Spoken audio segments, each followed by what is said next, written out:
Receivables charged to statement of profit or loss.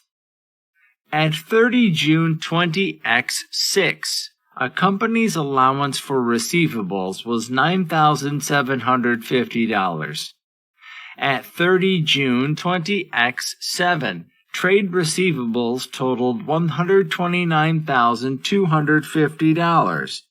It was decided to write off debts totaling $9,250. The allowance for receivables was to be adjusted to the equivalent of 7% of the trade receivables. What figure should appear in the statement of profit or loss for these items?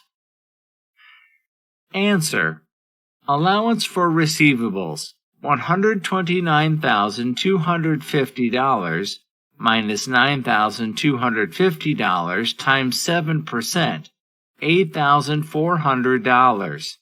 Previous allowance minus $9,750. Reduction minus $1,350. Debts written off $9,250. Charge to statement of profit or loss $7,900.